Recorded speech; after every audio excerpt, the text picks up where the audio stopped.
Hey guys, Randy here, and I'm back here with another self-improvement video. We're going to call this The Road to Success, and to achieving your dreams and getting to where you want to go. And last time I talked about different tools that you can use, and maybe you guys thought a little bit funny when I said physical tools to success. There are physical tools that you can use for success. And one of those physical tools that you can use to achieve your goals, it might sound really cheesy, but just writing them down, or writing down whatever conflict you're having, or trying to figure out what you want to do. I know that I'm really good at a lot of things, and for me, I know that I'm really good at writing poetry. I'm really good at music. I'm a really good student, and do I want to go back for my PhD? Do I want to patent my idea? Because I have a really good idea that could possibly make me a lot of money. And sometimes it takes writing all these out, all the pros and cons, and what I like more. And you can do that too. Sometimes it's just helps to write something down to organize it out. Or if you have a list of what you really need to work on self-improvement, keep that list somewhere where you see it, like the refrigerator, or tape it to the dashboard of your car. That usually helps me. But it's really strange when you physically ask yourself, like, when you physically write something down, what do I really want to do?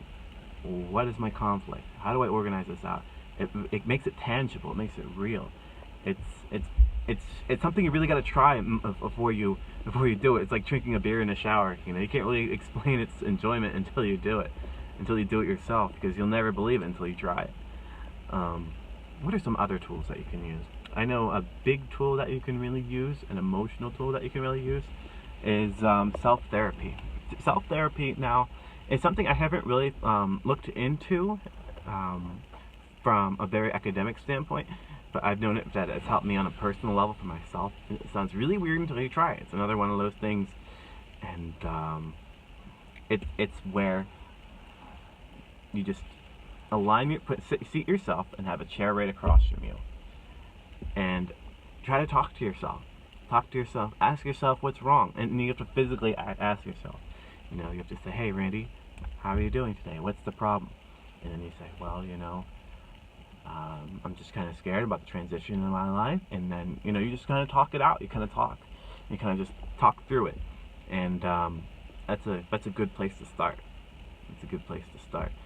And you'll find is sometimes the answers inside of you, you just needed somebody to listen. And if you don't have anybody, that listening to yourself might help.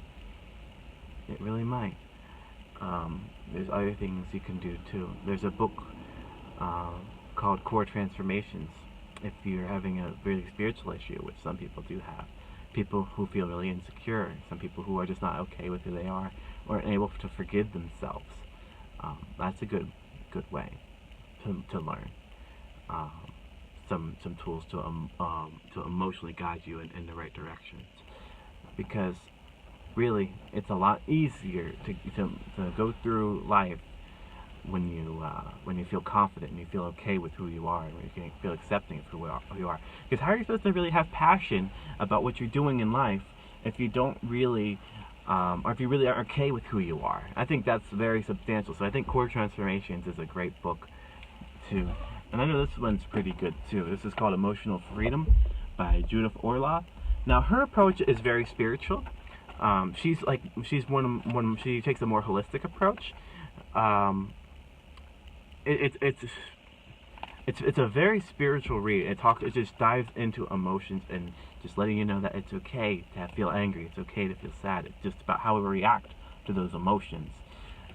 That's a good one too for help with guiding your goals. Because honestly, there's three parts of your body that you're trying to you try to sync up to achieve your goals, which is your mind, your body, and your soul. And when those three are aligned, and when those three are working together, it makes it a lot easier to achieve what you want to achieve. That congruency is something that's really, really helpful if they're all on the same page. So those are some tools that you can use to help you achieve your goals. just becoming emotionally stable to handle the day-through-day process. And that's what they talk about. That's what they talk about.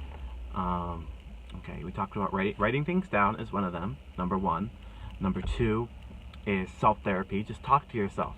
It sounds really strange until you do it.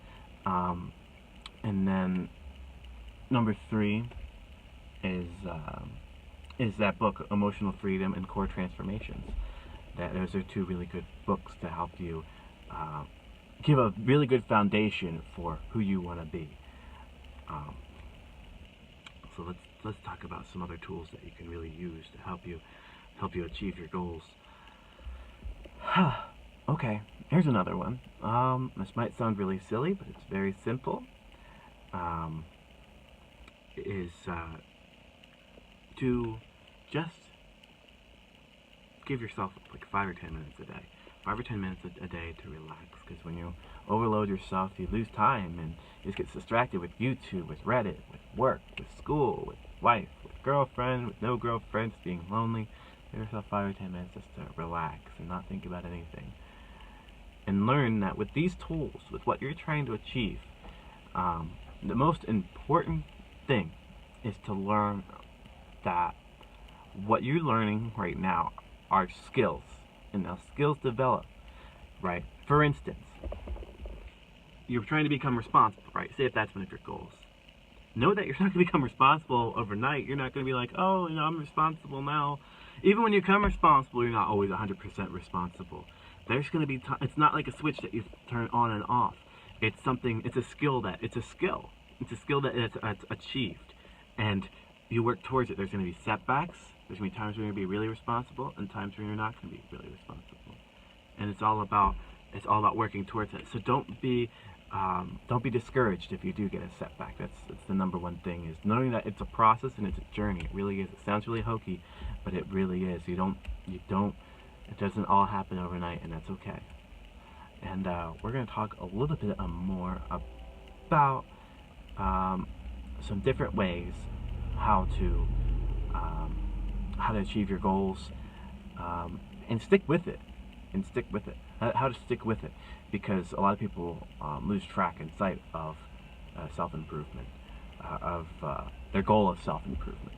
They lose track of it through the day by day, and we're going to try to implement it in your life in a way where it's going to stay in your life. Alright, it's good talking to you guys, and I'll see you in my next video. Alright, bye guys.